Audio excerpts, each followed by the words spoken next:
Okay, thank you all for coming. I'm Nilanjan Sarkar. I am representing CPR, Center for Policy Research today, we have an event to talk about the recently concluded elections in Gujarat. And before I dive into the election itself and some analysis, I'd just like to tell you a little bit about what we're doing here at CPR. Uh, there's a lot of discussion about politics, obviously, on television channels, in newspapers. Um, some of it is quite biased, some of it is quite aggressive. I think we at CPR see ourselves as a place that can, sort of convene. We have a set of convening powers where we can bring experts, people who know a lot about the topics, and have an intelligent and intellectual discussion about the issues at hand. Part of the reason why we want to have such a discussion about politics and about elections is that this is the time when citizens in India make demands on the system. So it isn't just about sort of trying to guess who's going to win an election, but also trying to understand what it is that the citizens are asking for, what problems they're facing, where policy is likely to go, and to have um, a genuine intellectual engagement on those issues. So the way that we've set up this particular event, just to catch people up, for those of you that haven't been following the election as closely as some of us on the panel today have, I'm going to do a very, very short presentation. A lot of it has been in the media, sort of a big picture presentation about some of the issues that came up. And then I'm going to spend most of my time asking questions and opening up the floor for our distinguished panelists, whom I will introduce after I give this short presentation. I'm very excited about this panel. I think we have a very knowledgeable group that you don't normally get in one place. And we can ask very, very detailed questions, not just about what happened in Gujarat, but also what it means for what's happening in India as a whole as we head on to the 2019 national elections. So with that, I'm going to get started. And anytime any of you have any clarification questions or anything like that, please, this seems a lot more formal than it is. Please interrupt me, ask questions. Some of this could be confusing. So, okay. So, basic sort of starter about what's going on in Gujarat. BJP came to power in 1995 under Keshubhai Patel. It's actually been in power since then. 22 years running, and now it's been re-elected again, so it will be likely 27 years. One of the very unique things about this electoral coalition or these set of electoral victories that BJP has put together is that it's extraordinarily stable. Between 1995 and 2012, they were winning between 115 to 127 seats. Out of 182, so really not changing their seat share very much from election to election to election. And the natural interpretation here is that it's an extremely stable coalition that was created as a cross-caste coalition or cross-group coalition under the banner of Hindu identity. There's no way to sugarcoat why Hindu identity is a strong factor in Gujarat. In 2002, as we know, there were religious riots, while now Prime Minister Narendra Modi was the Chief Minister of the state. That is the year that the BJP got 127 seats. It hasn't reached that number since. In 2012, the BJP won 115 seats, only 2 seats less than 2007, when it won 117 seats. One of the major events that took place between 2012 and this election, actually between 2014 and this election, the national election, is the rise of Hardik Patel. So Hardik Patel, for the uninitiated, which is not very many of you, led initially an agitation movement for his own community, the Patel community, and a demand for reservations under OBC status. But he, from those beginnings, as somebody coming up through the sort of caste leader system, became a complete superstar within Gujarat. And I think we'll all have a chance to weigh in on what he means to the system. He's actually only 24 years old. He's too young to actually contest the election. But he's already a major political force and commands a major political force within the state.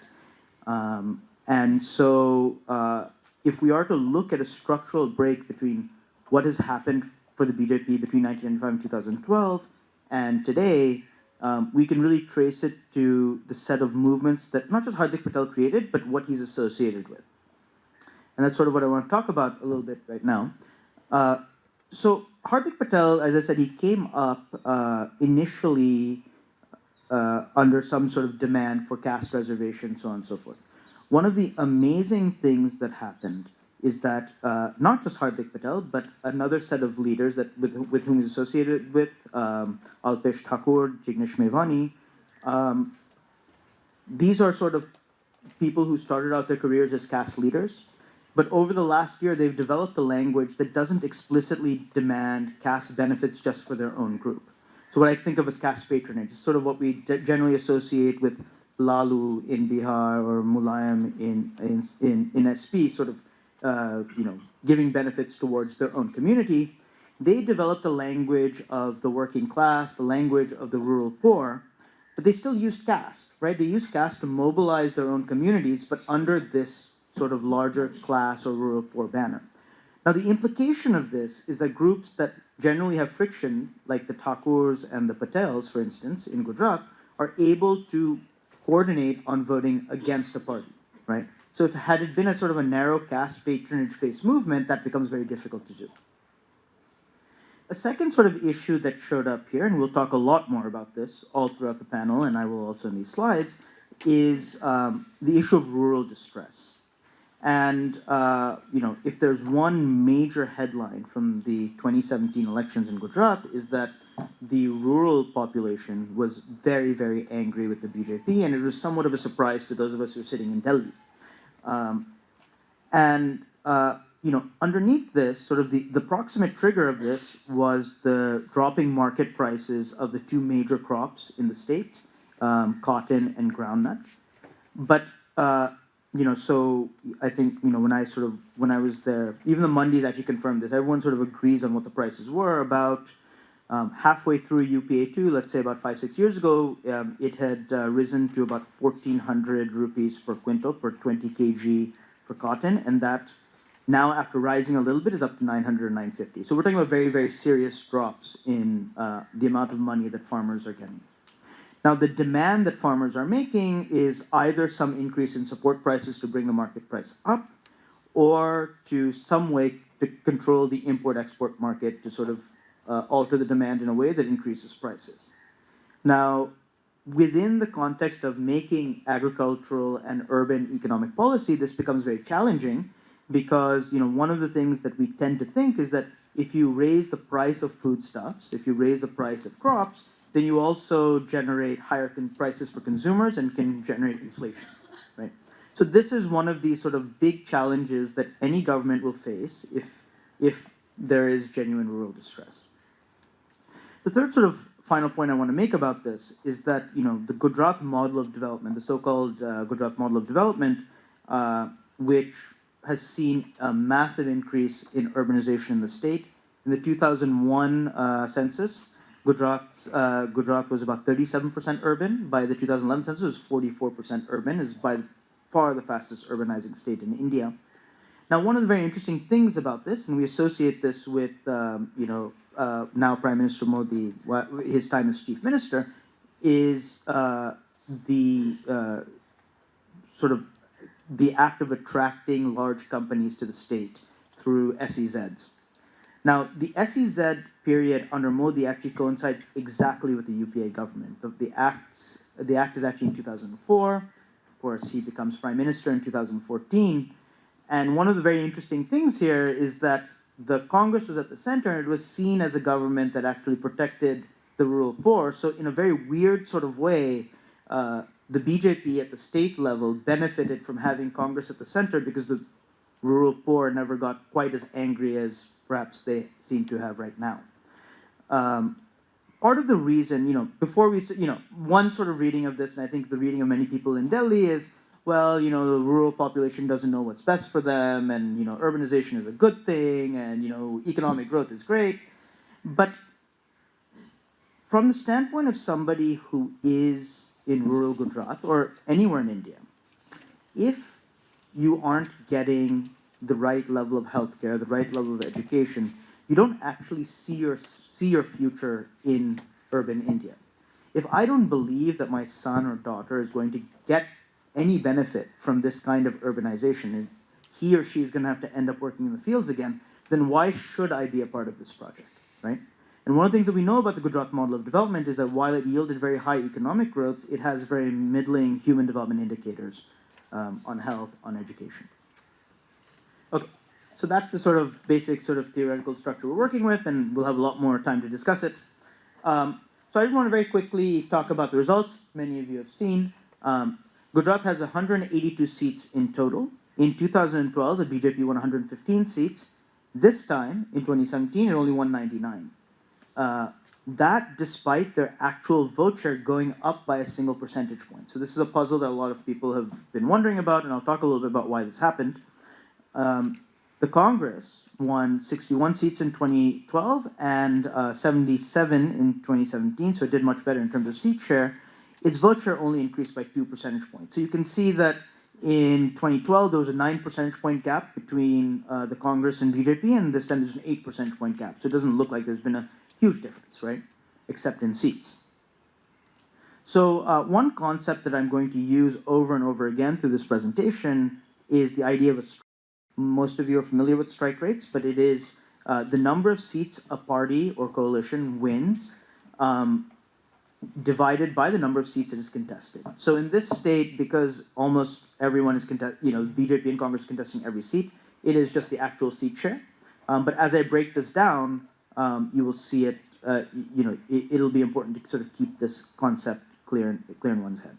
So just to be very clear about what this is the easiest way to interpret this.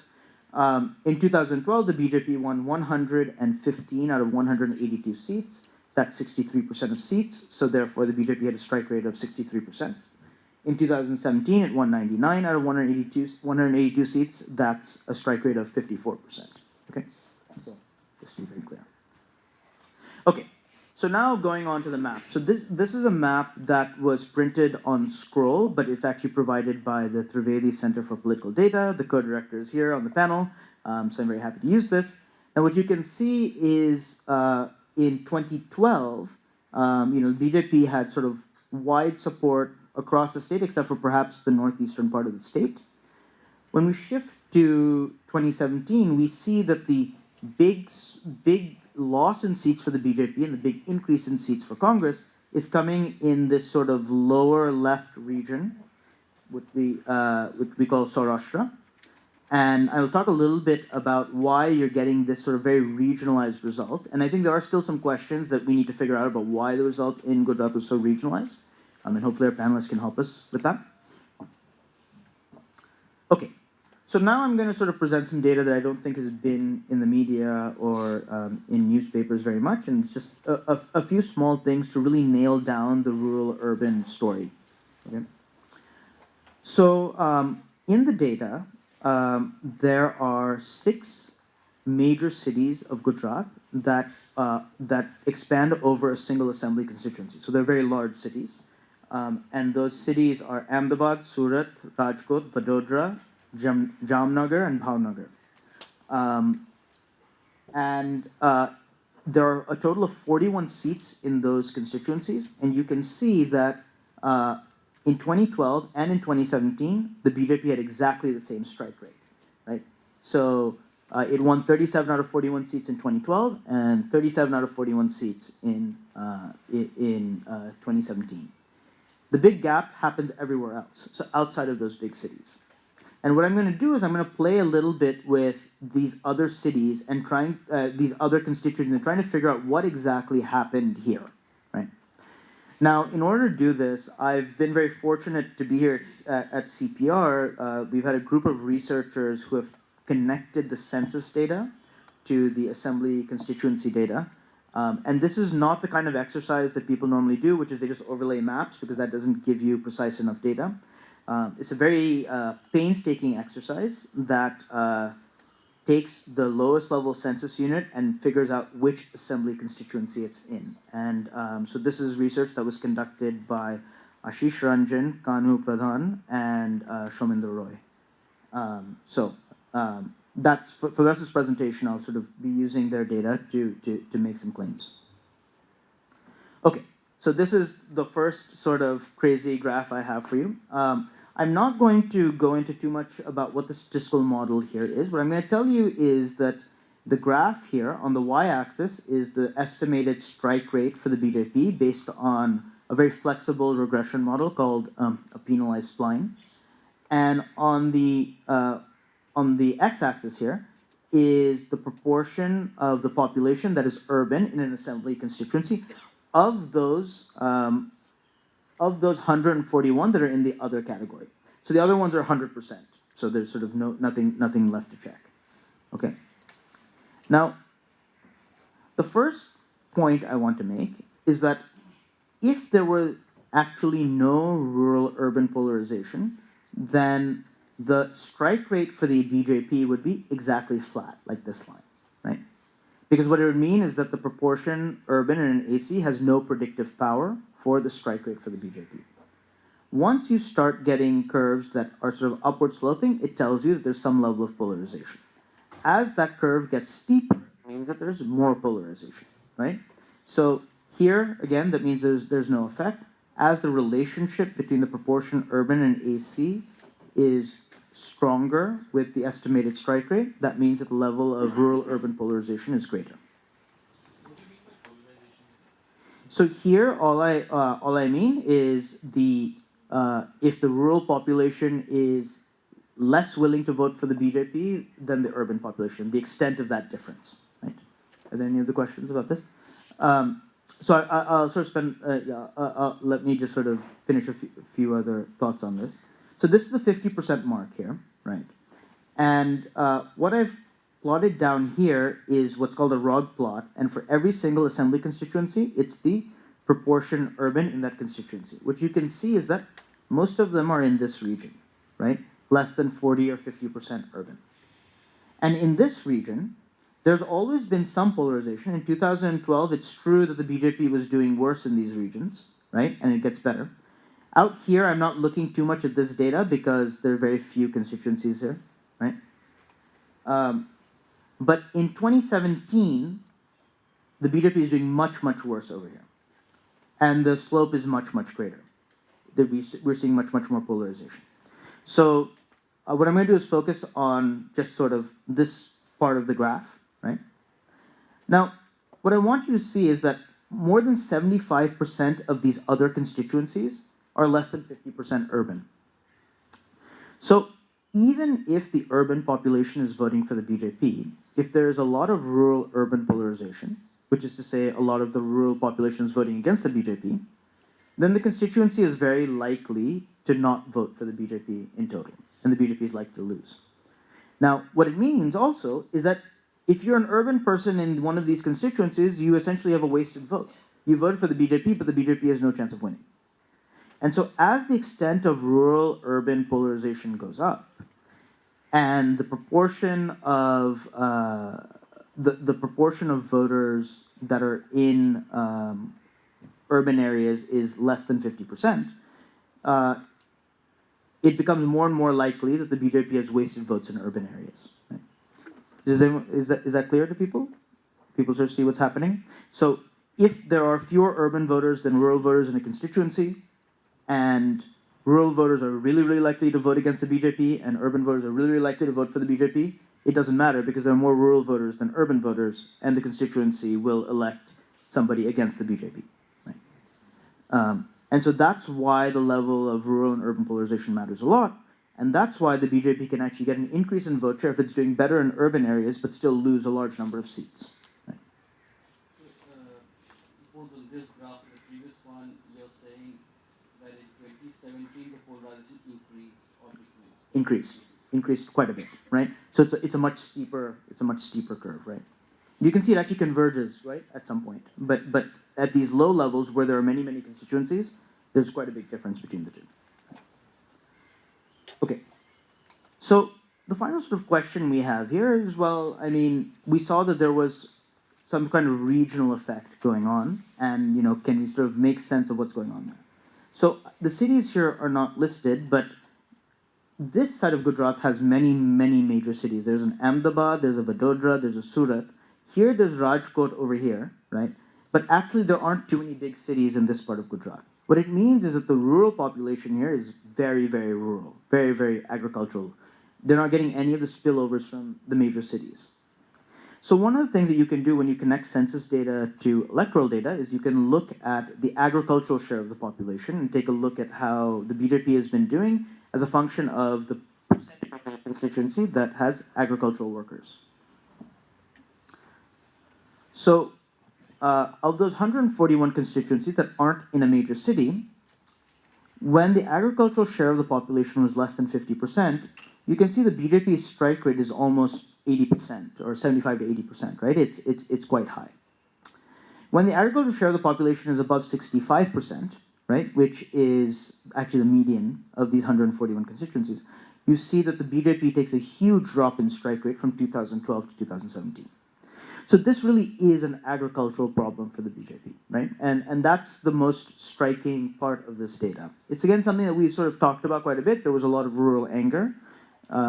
There will be a lot of people trying to spin it in a number of different ways, but it is clear from the data that the scale of rural anger and the scale of rural-urban polarization is a major story for the sort of unique electoral patterns that we sort of see in this election. So I just want to end with a couple of ideas and then start the panel. So first thing is that this sort of issue of balancing urban and rural prices, the market price for crops and the market price for things that you buy, that is almost an impossible problem to solve, right? And one can make very, very short-term SOPs, but if the Congress Party is intelligent or if an opposition to the BJP is intelligent, that's a very, very natural cleavage, a political cleavage that can form within society. Now, every party has some work cut out for them, right? So if I look at the Congress Party, things perhaps are looking up for them when one looks at Gujarat. But remember that the change maker here is Hardik Patel. Hardik Patel is not a part of the Congress Party. And Hardik Patel is not particularly interested in being a part of the Congress Party at this moment. Maybe he will be in the future. The Congress Party hasn't really demonstrated a capacity to find Hardik Patels and bring them up through the system. It's quite telling that Hardik Patel had to be nurtured outside of the party, and then Congress had to ally with him. And if the Congress can't find these kinds of mass leaders, does it really have a chance to sort of be a powerful opposition? For the BJP, the real challenge here, and the reason why the BJP is trying to spin Gujarat in a number of different ways, is that this is a problem that goes well beyond Gujarat. If farmer distress is bad in Gujarat, it's worse in the Hindi belt. It's worse in Madhya Pradesh, in Chhattisgarh, in Rajasthan. And those are all elections that are coming up this next year. And so if this is not something that BJP can get under control, it has the capacity to cause serious problems for it in the elections that are coming up and into 2019. That's all I have to say here. These are just sort of some simple thoughts about what's in the data. And I'm going to go ahead and get the panel started now.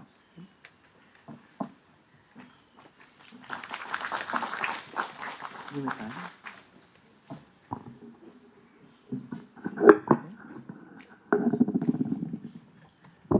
So I'm very excited to introduce our panelists today, and we're going to have we'll have a lot of time for discussion. Actually, this panel is slated to go on until 5:30, so we have an hour and a half. I want to introduce our panelists to start with. These are all people who have been giving us critical insights during election time in Gujarat, and I'm very happy they'll be sharing their insights with us today. So I'm going to go ahead and start from closest to me on out.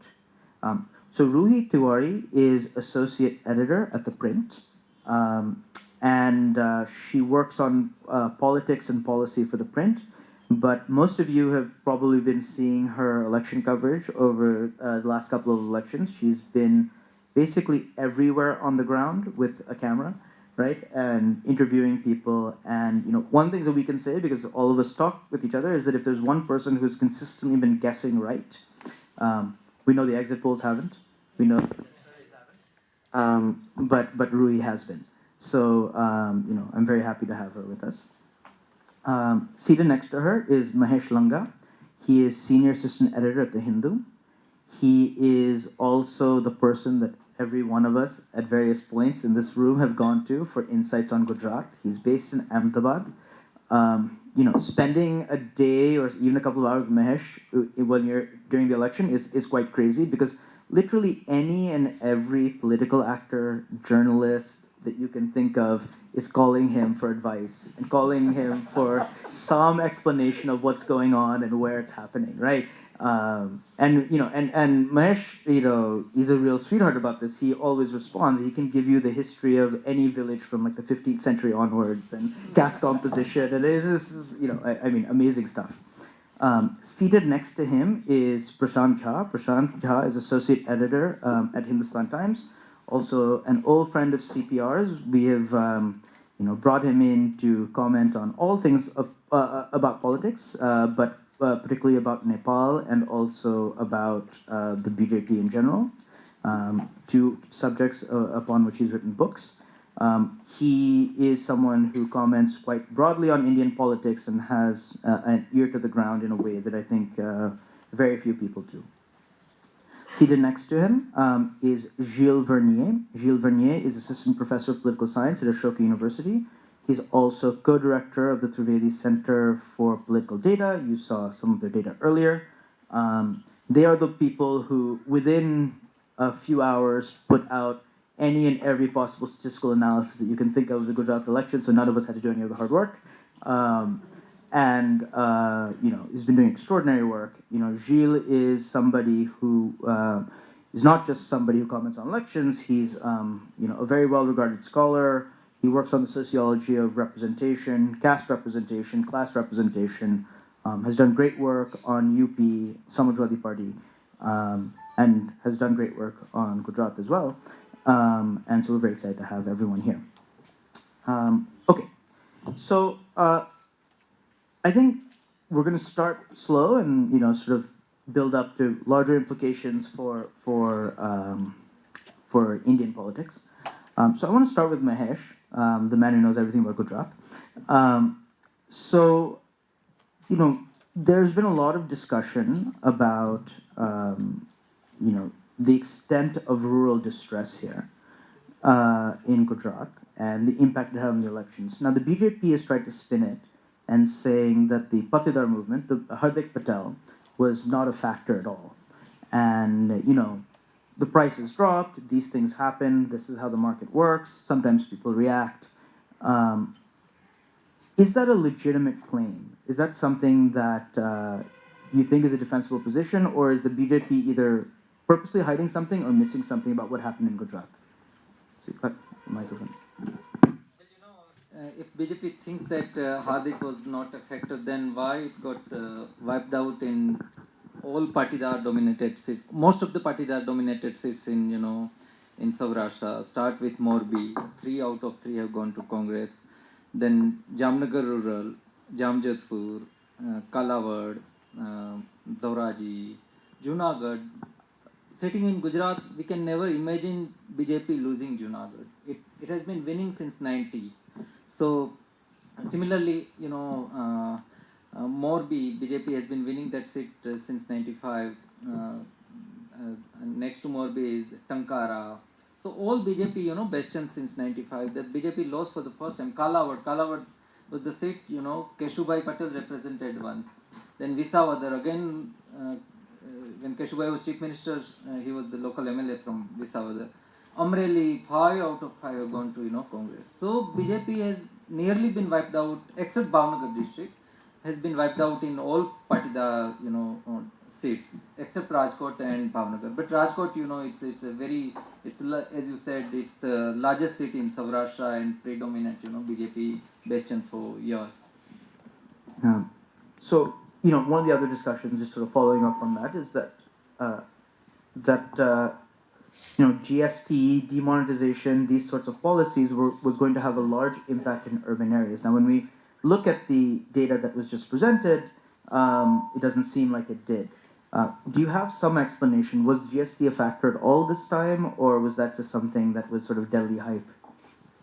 Well, GST was a factor, but particularly in Surat. But what seems to have happened in Surat is that uh, traders have bought a peace with with BJP, because they know that BJP is ruling at the center, and they probably did not want to be at the receiving end of the central agencies like income tax and excise, and so privately everyone would say that, oh, if we vote out BJP, there will be implications in terms of they being at the receiving end of the central agencies, and people in Gujarat, they are really scared of income tax and excise.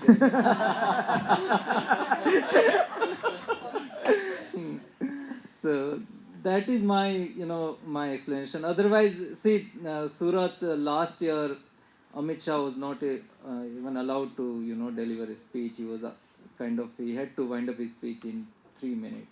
So that was the kind of anger in Surat. And now all 12 seats in the city voting for BJP. It's very, very intriguing for me also. But this is what that people did not want to be receiving end of the central government. I'm going to bring in Ruhi here. By the way, any of you please jump in. I mean, this is not, a formal thing. I think all of you have seen and have insights about the rural-urban divide.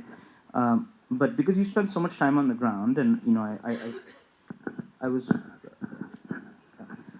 following a lot of your reporting, and so I think you picked up the fact that this was not the opposition, Congress and others were not really gaining much traction in urban areas. What was your read? I mean, what sort of held the BJP base intact, even when privately a lot of people were saying that they're under some kind of financial distress? GST and demonetization hit traders very hard. Why do you think that it sort of the BJP base held strong in all of these areas? A simple answer would be that they don't look at the Congress as a credible opposition or as an alternative they want to go for. And that's what most traders in Surat or traders in other parts of Gujarat really said. I would say that demonetization and GST were not an issue in this election. When I say they were not an issue, means that they did not have an impact on the outcome. And that's really what makes something a factor in an election or does not make it a factor in the election. The traders were unhappy about GST. Yes, demonetization is completely forgotten, by the way. I think it's too long back for people to really even feel that it happened. GST, traders were unhappy. They were still suffering losses. Businesses have been hit, but they do not look at the Congress as an alternative for them. So their simple argument was that, we may be unhappy with the BJP, but what do we do? Or we can't have the Congress come to power in Gujarat. A lot of them did say that we want the Congress to come as a stronger opposition, which really is what seems to have happened. I'm not sure how that was choreographed so beautifully, but but really they do not look at the Congress as a party which would sort of stand by them later, and that's perhaps why the BJP held its base in urban areas of Gujarat. I'm also, I kind of agree with Mahesh about the Patidar issue that you earlier mentioned, and I think the BJP would be very foolish to assume it did not impact them. I would go as far to say that was the single biggest factor that hurt the BJP in this election. He mentioned the Patidar dominated areas where the BJP really was almost wiped out in most of them and some of them. They may have held some difficult seats, Mahesh, like Mehsana for Nitin Patel, which could have been difficult seats, but otherwise, by and large, you're right that they were wiped out in Patidar areas, which shows that that was a big factor. Now, the Patidar issue in a lot of urban areas did not play out as much as it did in the rural areas, and I think Mahesh would be a better person to explain why that perhaps happened. Because really he's the boss of Gujarat politics. So Oh. let's just use the word boss and be more democratic and not say king. Sure. So anyway, so yeah, so urban Gujarat really has completely stood by the BJP in Ahmedabad in the district of 22. They won 16. Last time they had 17. Surat in the district they won 15 of 16. Rajkot they won 6 of 8 in the district. And Baroda, I think they lost 1 seat in the district, 2 seats in the district. So really, the urban Gujarat has stood by. It clearly tells us that GST was not an election issue. It may have played on people's minds, but not enough to make them vote for the Congress in Gujarat. Do you want to? Yeah. So in urban, except Surat, where 3 seats are completely Patidar dominated, In urban Gujarat, in Ahmedabad and Vadodara and Rajkot, Patidars are not the overwhelming factor of any of the seats. In Ahmedabad there are other communities. In three Patidar dominated seats like Vatwa, Thakabapanagar, and Bapunagar. By the way, Bapunagar has gone to Congress for the first time. So Thakkar Babanagar and Vatwa, Patidars are in sizable chunk, but they are not the only. There are other OBC, urban OBCs. There are Dalits, and there are other communities also, upper caste, Jains and other Kshatriya, upper caste Kshatriya. So in that way, I think Patidars in urban area we have not seen the kind of result that has come from rural areas as in urban areas, because Patidars may have voted for Congress, but there are other communities who normally vote for BJP only. They don't see candidate, they don't see any other party, they just see Kamal, BJP symbol and vote. So that is my this is the result. This is kind of the explanation that I have. Okay, so I'm going to bring in Gilles here because I think both of you mentioned the Patidar issue and the role that various caste groups are playing. And I was wondering, Gilles, because you work a lot on and collect a lot of data on caste composition, you can sort of give us some insight on how much you think caste mattered this time in the election. Yeah, okay, thank you. I would agree, obviously, that castes did matter, and that, there seemed to be quite a bit of evidence that you had a lot of transfer of support from BJP towards Congress among the Patida. The argument that I make, however, is that it has more to do with local logic of mobilizations and very little to do with party strategies. If you look at the caste-based strategies of ticket distribution between Congress and BJP, and be very sure that those ticket distributions are made on the basis of caste, essentially, or among other factors, but primarily on the basis of caste, BJP and Congress are actually undifferentiated. Both parties distributed slightly more tickets to Patels than they did in 2012, but very, very small number, 45 against 42 for the BJP and 45 against 42 against for the Congress. But in many instances, and across caste actually, Congress and BJP fielded candidates of the same castes. So in a way, they did the same reading, the same demographic readings, of the electoral map, each other. And as Pratap said in a recent column, when the caste strategies are that undifferentiated, it's not very clear how the mobilization strategies, caste-based, play out. But if you look at performance of Patel candidates, BJP is still ahead, even though large part of the Patida base shifted. So it's a little bit simplistic to reason in terms of simple alignments, and wherever Patidas were determined to punish the BJP, the fact that the identity of the candidate might have been one of their own or not, I'm not sure that it mattered very much. Thank you, Gilles. So I'm going to bring in Prashant here. Two related questions. So first, because you've kept an eye on the BJP for quite some time, and across states, one thing is, is what the BJP is saying about it's just rural distress, it just happened, is this party spin? Is this something they actually believe? Is this caste issue something that's unique to Gujarat? Is it something that you believe can explode elsewhere? The other related question here is that we've been talking about sort of very fine candidate level, rural-urban distinctions, caste level, very Gujarat-specific stuff. But there's one factor we haven't talked about, which is the Prime Minister himself is Gujarati, and is he very famously, very early on, one of the mottos was "I am Vikas, I am Gujarat." Right? How much of a factor do you think having a Gujarati Prime Minister had, and having one who's as charismatic as Narendra Modi had on this election? Before I answer both your questions, can I just go back to the GST question? Because I do think what happened was that in its in its own way, the Gujarati trader negotiated with the BJP by speaking up against the structure of the GST. They scared the BJP and they managed to extract concessions at the Guwahati GST Council meeting, something that happened before, and it was in the run-up to the election was that meeting, and I think that played a big part in dissipating a degree of the urban anger, trader anger. And we did see that after that, the complaints about GST dipped. So when I first went there before the Guwahati meeting, and when I went there after, one could see the change in mood. But I'll come back to your questions now. The first is that I think what the BJP has realized is that they have a real rural problem. They may put any spin on it, but if you speak to the leaders of the record, they do now understand that farmers want better prices, and they expect the government to meet the gap between the cost of production and between what they're getting in the market. And the government is in a dilemma about it now. Because I heard somebody pretty senior in the government a few months ago tell me this is an anti-farmer government. And I asked him why, and he said all they care about is inflation. And today they will have to, or in the next budget and over the next year, they will have to make certain trade-offs. At the same time, I think they also know that the Patidar factor cannot be discarded. The fact is that a section of the Patidar youth, a substantial section of the Patidar youth, moved away from them.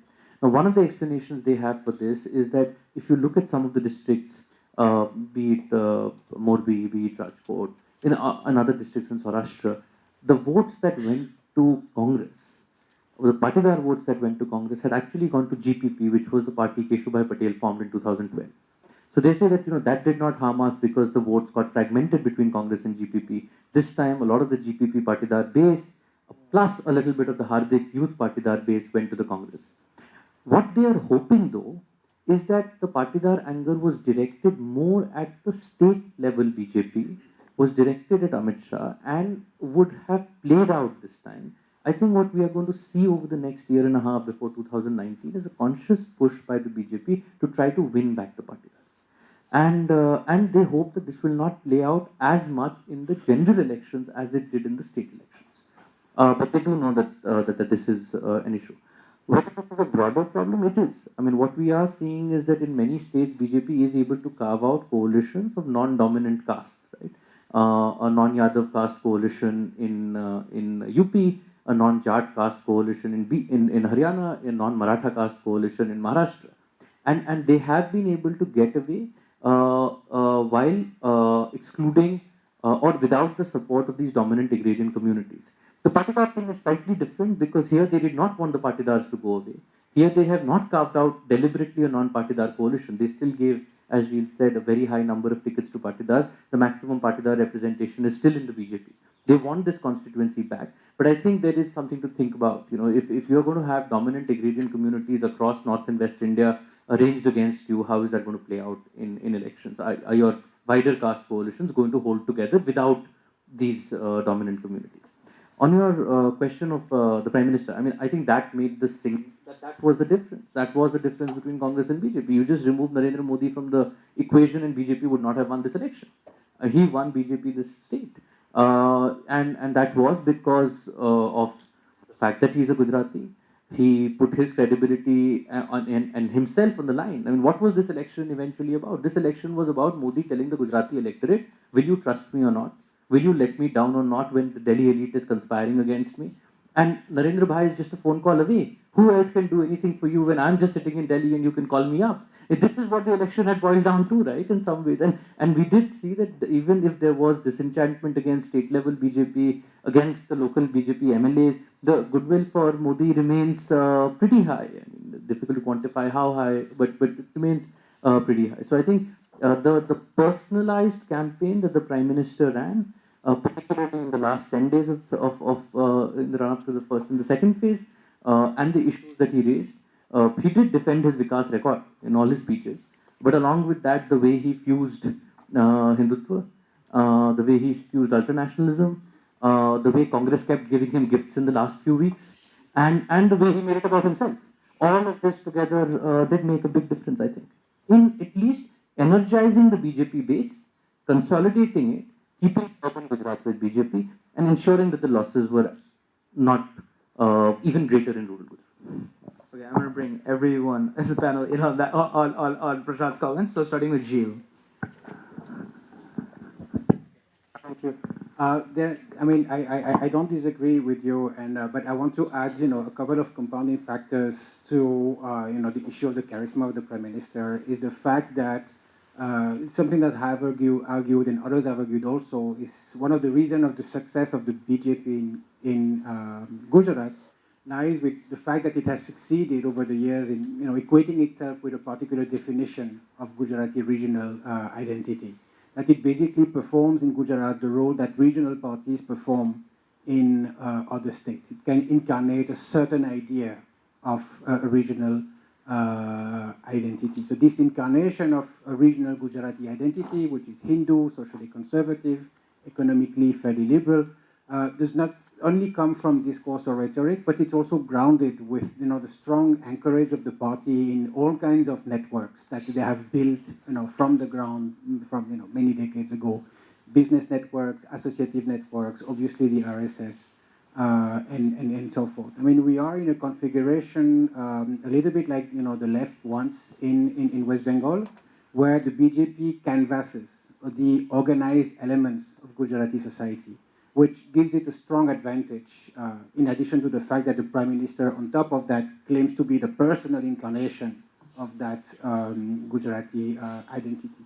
And if you look where those organized elements of Gujarati society are more numerous and more stronger, where they tend to be, also concentrated in urban areas. Thank you. There's another element that I wanted to bring also is the fact that we need to unpack a little bit that binary between urban and rural, because even if you isolate rural seats, you see a number of interesting variations. So one interesting observation that I made, well, I do find it interesting, I hope you do too, but is that there seems to be a positive correlation between low turnout in rural areas and Congress performance. In other words, the lesser people voted in rural areas, the better the Congress performed. So in Saurashtra, for example, they voted 6% less than all the other sub-regions that are above 70%. So that is a very significant gap. And even within rural seats, the higher the level, well, depends how you see, but the higher the turnout, the better the BJP performed.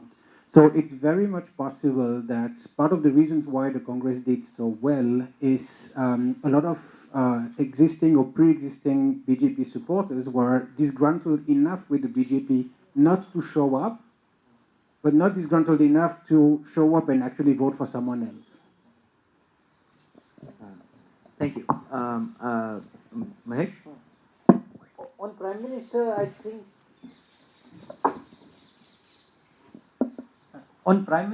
I think okay, he remains a popular figure. People in Gujarat like him, they admire him. But this time, 80% of the seats where he campaigned, except urban areas, BJP has lost. And in urban areas, even without him campaigning, BJP would have won those seats. So in all, most of the except Palitana in Saurashtra, where BJP has won that seat, but that Congress was holding that seat, and so in Jasdan, I think you were there in the campaign. And Verawal, Junagadh, Amreli, Vav in North Gujarat. So BJP has lost more than 80% of seats where Prime Minister campaigned. So this election was, I don't think, about Prime Minister. This election was about local. And BJP could have lost the election had Congress put up little more efforts. See, top rank of the Congress has lost. Shakti Singh Goyal, Arjun Motwadia, and 4 probable chief ministerial candidates of the Congress have lost the election. So little more efforts on the part of Congress could have got the state for them. What's in your opinion why they are lost? Well, I think people were fed up with the existing leadership of the Congress, because see, Waghela is out, and these 4 people, these 4 and Waghela were running the Congress for last 20 years, and Mm, so all of them have lost, are out of. So that is one thing. Secondly, uh, in Porbandar, Modwadia lost with some 2000, less than 2000 votes. So and BJP's machinery was very powerful, very very powerful in Porbandar. In Daboi also, Siddharth Patel had become quite confident of winning. So he was, traveling with Rahul Gandhi in his yatra rather than, focusing on his Can we say he constituency. lost because of Rahul Gandhi in that case? Because he was traveling so much with Rahul Gandhi? So he was not in his constituency. So I'm just wondering. Mm. Right. And, and in Mandvi, Shakti Singh Goyal, but Shakti Singh was sitting MLA from Abdasa and he shifted from Abdasa to Mandvi. So I think local Congress cadre did not like it. And Shakti Singh has a habit of, winning, picking up a winning seat. So that is, yes, he lost, last time he lost from Bhavnagar, so then he contested by-election from Abdasa in Kutch and won. And this time he thought he was losing from Abdasa, so he shifted to Mandvi. But by the time, meanwhile, Congress won, Abdasa. So, Mm. Right.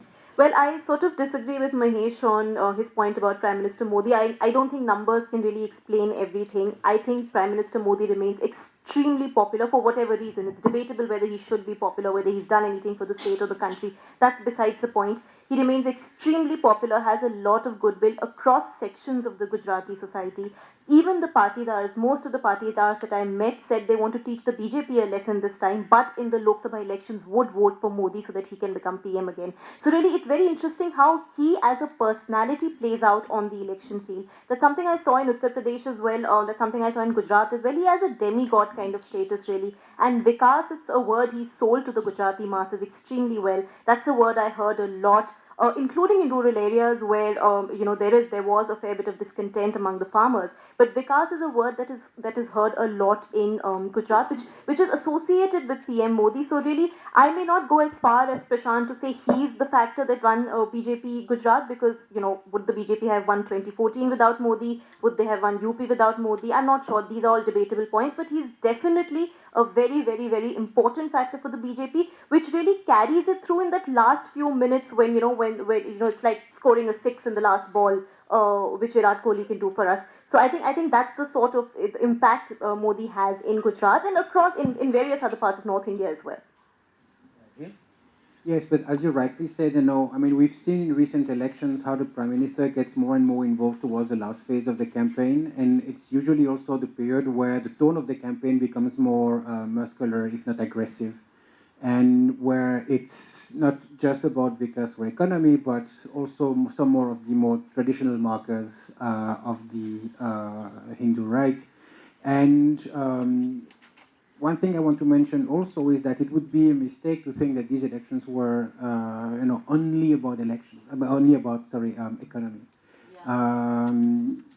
The tone of the campaign became more and more communal and aggressive. But what needs to be realized also is that the undertone of the campaign, the invisible campaign, the one that takes place on social media, was very aggressive, very communal from the very beginning.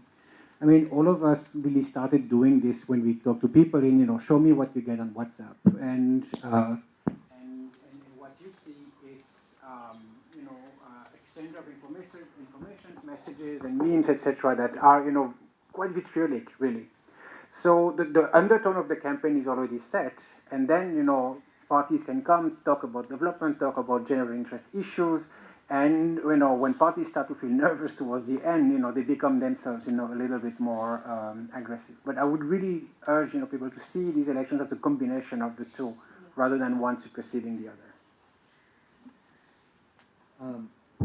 So I want to sort of ask about, I think, what would be a classic puzzle for thinking about what happens between elections and what changes, what sort of electoral changes take place.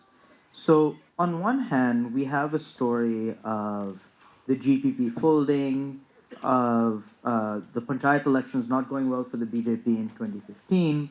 On the other hand, we have a narrative of whatever the state of play is in a state, operationally the BJP is superior, the BJP has Narendra Modi. So I wanted to sort of get a sense, how much of what you see is a function of certain local political factors in terms of, you know, political trends that we've seen from 2015, from Hardik Patel onwards, from regional parties and national parties, and how much of it is really just about, well, everything is really in flux until last month, and closing speed of the BJP, I mean, it's something that we've all observed, right, is spectacular. And how much of what we actually see as a final electoral outcome is just sort of the operational part of the BJP. Anybody else? I think so. It's always difficult to understand whether an election is a seat by seat election or whether there is an overarching narrative that is driving the entire election. The outcome shows that this election was largely a seat by seat election, right? Local dynamics did matter a lot.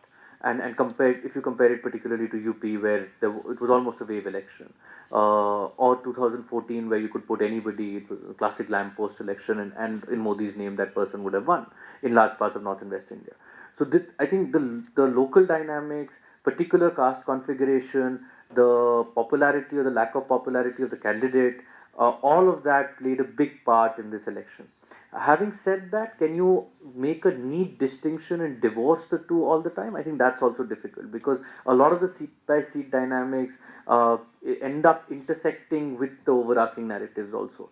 And I think that is where if the Congress constructed a narrative of rural distress and youth unemployment, it resonated with a section of the electorate. And this was one of the first elections I have seen where higher education was actually an electoral issue. I mean, there were, or at least among people who were skeptical of the BJP anyway, maybe, but who were talking about how they were spending money and going to private education institutions and were not getting jobs in return. And then that Congress was able to capitalize on. And similarly, if BJP was able to construct a narrative of how they have given peace and security, and Congress the return of Congress would mean lawlessness. That was an important narrative that played out. It's very difficult to understand how voter motivations actually play out at the booth. But the seamless way in which the BJP tied together law and order with its call for majority or its majoritarian impulses, where not only was it suggesting that the return of Congress Raj would mean the return of lawlessness, it was also suggesting that the return of Congress Raj would mean the return of Muslim Raj, and that is why it would be lawlessness. It was something that was done very subtly, right? And would that narrative have resonated? I think it would have. Or the campaign that we saw towards the end. To quantify whether it made a difference in which seat and how much it made a difference is very difficult. But I think both intersected. Local factors played a big part. But without that overarching narrative of either the Congress or the BJP, also the election would be incomplete. And also with the majority electoral system, small numbers can make big differences. I mean, there were 56 seats where the victory margin was less than 5%. So, I mean, in those seats, it really could have gone, either ways. Numbers of stability are always deceptive because even though, in terms of vote share, in terms of sub-region, except Saurashtra trends are stable, a lot of seats change hands on both sides. More so from BJP towards Congress, necessarily. But there was lots of volatility, which also an indication that local factors are extremely important. Anyone else want in? No, well, really, elections in India are extremely complex, and they have to be a combination of all these factors, Nilanjan. I mean, you can't sort of say that it's only because of local factors, or there is no larger picture in place. It's always a combination of both. Even in an election like UP, which was really a Hawa ka election, where the mood was decisively in Modi's favor, there were complex booth management issues. There were caste combinations that the BJP carried out. So all of these together led to the BJP's win. So in India, it's always a combination of various factors. So, slightly provocative question here. One of the calling cards of the Modi-led BJP has been the ability of the BJP to get into disadvantaged communities that it hasn't normally been a part of. Now, in Gujarat, we actually saw quite the opposite happening. So if I were to take the 2012 SC reserve seat, scheduled caste reserve seats, The BJP had won 10 out of the 13 of the seats in 2012. This time it went down to 7. Despite a lot of talk about the BJP making ground with the tribal community, it actually won one less seat this time in ST reserved constituencies, 27 ST reserved constituencies, than it did in 2012. So, one question I have is this kind of rhetoric, rural distress, class, is this also pushing the BJP into a corner, back to the old jibes of being a wealthy trader party that only cares about the cities, that doesn't care about the disadvantaged communities? Because the kind of caste coalitions that we associate with what the BJP, for instance, was able to create in UP, they seem to have fallen apart here. Maybe Manish can give an answer based on his report. But my own sense is that this, Neelan, that we cannot judge a party's support among SCs or STs based on its performance in SC or ST reserved seats. The point is that in SC reserved seats, all candidates are Dalits, and in ST reserved seats, all candidates are tribals. So actually, the vote of the non-Dalits and the non-tribals ends up making a greater difference than the votes of Dalits and tribals in those seats. So, I mean, it is a parameter that one would factor in, but if you look at Suhas Palsika's article in the Express the day after the election and CSD's post-poll, what it suggests is that SC and ST support for BJP has increased. Now, I don't know whether that data is credible, but if you, I mean, that's the only thing we seem to have going for us, unless till Trivedi does its own extensive post-poll or you do it. So, so I don't know whether that is a parameter. BJP, that its base among tribals has increased and has expanded, and that is why they are hopeful that if they can manage to get a section of the Patidars back also, that they would actually have expanded their vote share by 19. Now, but I'm just giving you that to as another way to think about what you have suggested. If we have tangible data on decline in support, then I think BJP has reason to worry. And we did see the PM take this into account in his speeches. So one of the things that he was saying in all speeches was, particularly in rural areas, was that when I'm constructing toilets, am I constructing toilets for Ambani and Adani? Do they need public toilets? Right? I'm constructing it for you. So they still remain very conscious about that Ambani Adani Sarkar tag, and there is still a conscious effort to move away from it. And if there is a dip in that support base, BJP has reason to worry, but we don't know whether there is.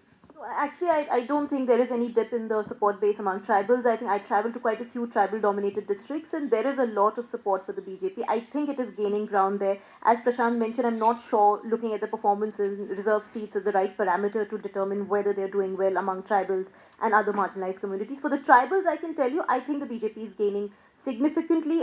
Again, as I said, Vikas remains a big thing for them.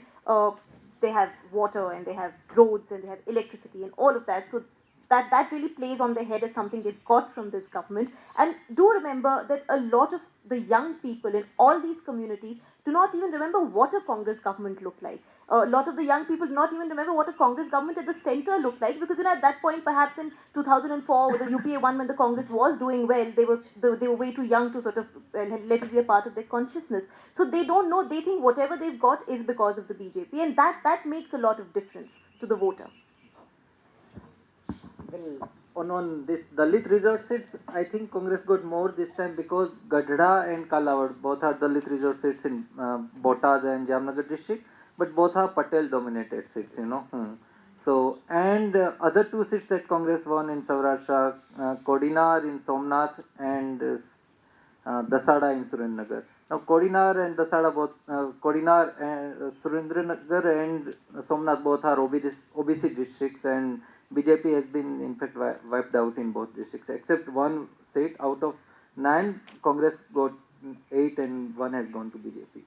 So I don't think Dalits, and secondly, Dalits are just 7% in Gujarat. So they are and they are very spread also. They are not concentrated in any one pocket to be a matter.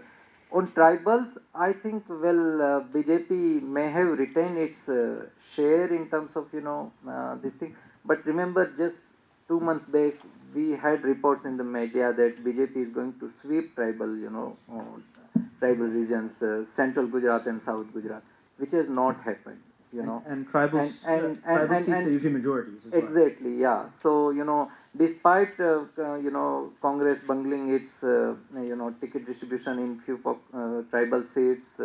That's why Tushar Chaudhary has lost. In Godhra also the ticket selection of candidate was not proper. Despite that, Congress has retained its tribal seats. So to say that tribals, BJP is holding its tribal base, I think it's a bit this thing. You have entire So if you look at South Gujarat, I mean, you basically have a vast, industrial corridor, alongside the Ahmedabad-Bombay highway, and then you have towards the east a large number of tribal constituencies, and there's a lot of friction at the border between those, specific areas, and issues like land grab by local industrialists has also fueled quite a bit of anger against the BJP in that area. One last question, and then I'll open it up. And this is a question that will make some people angry, but it is true that when we were traveling on the ground, I think all of us have spent time in Gujarat. There were a number of voters that described a lack of confidence in EVMs. Whether or not there is actually EVM fraud taking place, I personally don't believe there is, but it doesn't matter if voters believe that there is, right? It is sort of a threat to the legitimacy of democracy. And I would like to, sort of open it up. Any comments you have about how the ECI has handled this, how voters have handled it, how parties have handled it. I think, this is an issue that, raises passions. People have strong opinions. So I'm going to actually ask Gilles first and then sort of bring the mic down. So, I mean, if you ask me, and it may sound provocative, but for me the biggest loser of these elections is the election commission, because it's not been able or not willing. That's not even clear. To quash those rumors that undermine the credibility and the legitimacy of the election system. And we've seen that in previous elections where it was more of a sour loser syndrome. Parties who lost and arguably expected to do better, turned to the EVMs and the election commission, as basically some sort of a scapegoat explanation. But we've crossed several further steps in these elections where voters themselves express doubts. And that's extremely worrying. It's a battle of perception. It's a tide of perception which is very difficult to reverse. And my fear is that the reaction to greater distrust into the electoral process is not going to turn into a reaction in favor of democratic norms or principles, but possibly quite the contrary. I think this election should bury the EVM manipulation theory as bogus. There are two issues here. One is the credibility of election commission and the way it has managed elections. I agree with Gilles that EC should have done more, and EC's integrity is up for question in terms of the manner in which it announced dates for elections, for instance, where it announced Himachal first, gave enough time to the government to announce SOPs and announce Gujarat later. You could question the EC on holding Rahul Gandhi's interview, suspending that, but not taking action which was as strong against what turned out to be Modi's roadshow. So I think there is definitely ground to criticize the EC on the fact that it is not being seen as politically independent. But I think this is distinct from the EVM issue, and I think there is still of course, if there is erosion in faith, then EC has to do as much as it can to allay any apprehensions. We did see in this election that there was VVPAT that was linked, and in one booth per constituency there has been randomly there has been that random cross-checking. But just look at the outcome. Just look at the outcome and the fact that Congress had prepared its spokespersons for a situation where if the BJP got anything more than 105 or 110 seats, they told them start on the EVM conspiracy theory, or then we will give you evidence later. Without and because this election, I think, has been shown us that if the BJP has managed the EVMs. They have done a pretty shoddy job of it, and left themselves at 99. Or they really enjoy nail biting No, finishes. yeah, I mean, no, I don't have think fun. this is too much of a scare for BJP also. So I don't buy the EVM theory. I have not seen enough evidence, and I think the more we discuss it, the more we perpetuate this theory without enough evidence. But questioning the EC is legitimate. Questioning EVM without evidence is. Anish? Well, I don't buy this EVM, but you are right that you ask any voter from tiny village in South Gujarat or Central Gujarat or Saurashtra, or to any urban based in people in Ahmedabad city and Vadodara city. Everyone has some doubts on EVM, and then people would say that yeah, BJP trouble में है, but EVM उसके साथ है ना, जीत जाएगी. So exactly, yeah. So it's and then across all age groups, across all caste groups, there were people who invariably would say that EVM it can be tempered with EVM से जीत जाएगा. पहले कांग्रेस करती थी, अब BJP कर रही है. So that there is an election commission has not been as proactive as it should have been to kind of discount these things, and maybe now EC should do that. Well, let me look at the EVM issue from three perspectives. One is the voter perspective, one is the political party perspective, and one is the Election Commission of India. All three stakeholders on the question of EVM. The voters have also seen how ballot papers were really never a foolproof method. They've seen how booth capturing happened. They questioned elections even then. They knew there was violence that could happen, and at the cost of violence, perhaps booths would be captured. So it's not as if ballot paper or ballot boxes were perfect ways. In fact, if anything at all, EVMs are far, far, far safer, far more foolproof than ballot boxes were. So the voters questioning EVM, really, they always have a seed of doubt. I, as a voter, would always also have a seed of doubt in my head, because that's just the nature of how we work and how our democracy works. You always question. From political parties' point of view, it's a bad losers, completely bad losers excuse. When the Aam Aadmi Party gets a massive 67 on 70 in Delhi, they don't question EVMs. But when they lose in Punjab, where they do actually fairly well, considering it's their first election in Punjab, they start questioning EVMs. So it's really a very, very convenient excuse. The Election Commission, yes, perhaps needs to do more, but I think it has done quite a bit as far as the EVMs are concerned. On other issues, I do agree with Jeel. There was questionable conduct by the Election Commission, but VVPAT has been an initiative that the EC has carried out. And the EC actually did organize an EVM hackathon for which no political party turned up. It was organized because the Aam Aadmi Party was asking for it, and the Aam Aadmi Party did not turn up because they said, no, we will not hack the EVMs in front of you. We want to take the EVM somewhere and then hack it. I mean, are you really telling me that the EVMs are taken away somewhere en masse and then hacked? No, that's not the allegation as far as EVM hacking goes. So really, political parties just use it when they lose. In this also, we saw Hardik, after the election, came out and said they've been hacked very, very smartly in Surat and in Ahmedabad and wherever the BJP has done well. Of all people, Hardik should not be saying it. He was really a big factor in this election in bringing the BJP down to 99. He should actually not question the EVM and give himself some credit for bringing the BJP down to 99. And by the way, it's asking for recounting 12 seats, which is exactly what the Congress need to reverse the verdict. So that's He's good at math. He's good at math. It's quite convenient.